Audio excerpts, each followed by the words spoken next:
সৎ লোকের বন্ধু কম, অসতের বন্ধু বেশি। এটা তো আপনার প্রবাদে শুনবেনই। আপনার সন্তান অনেক বন্ধু বান্ধবের সাথে মিশছে, হট করে পাড়ায় একটা গন্ডগোল লাগলো, সব বন্ধুরা একসাথে হলো, একসাথে হয়ে একটা মারামারিতে পড়ে গেল। তা এটি হয় কেন?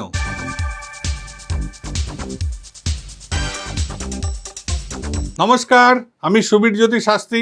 এদের ভিতরে একটা সবসময় দলবদ্ধ এবং মারামারি, বন্ধু প্রেমী, হঠাৎ ছুটে যে একটা গন্ডগোলে সামিল হওয়া, এই যোগগুলো কিন্তু থাকে। তাহলে দশম স্থানে যদি মঙ্গল রাহুর অবস্থান করে, ছন্ন ছাড়া যোগ, চতুর্থে যদি মঙ্গল রাহুর অবস্থান করে, অষ্টমে যদি মঙ্গল রাহু অবস্থান করে, তাহলে কিন্তু এই কুবন্ধুটি পেতে চলেছে আপনার সন্তান। এবং দেখা যাবে প্রথমে বন্ধু ডাকছে বাড়ি থেকে, চল ওই জায়গায় গন্ডগোল হয়েছে, তারপরে দেখা যাবে চল ওইখানে পিকনিক করি, তারপরে দেখা যাবে চল ওইখানে নাচ গান হচ্ছে যাই আনন্দ করি, তারপরে দেখা যাবে বলবে চল ওইখানে যে একটু জল খাই। তাই এগুলো কিন্তু সব কিন্তু ওই সৎ লোকের বন্ধু কম, অসতের বন্ধু বেশি।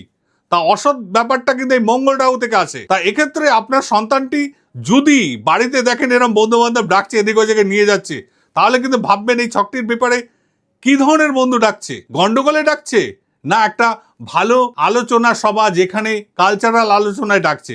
যদি দেখা যায় এরকম গন্ডগোল বা এইরকম যে জায়গায় আনন্দ ফুর্তি, পিকনিক, খাওয়া দাওয়া, সেই সব দিকে ডাকছে, তাহলে কিন্তু আপনার সন্তান নষ্ট হতে চলেছে। এর কিন্তু জ্যোতিষশাস্ত্রে আপনার হাতও দেখাতে হবে না, ছকও দেখাতে হবে না, এটা কিন্তু রাহু মঙ্গলের প্রভাব।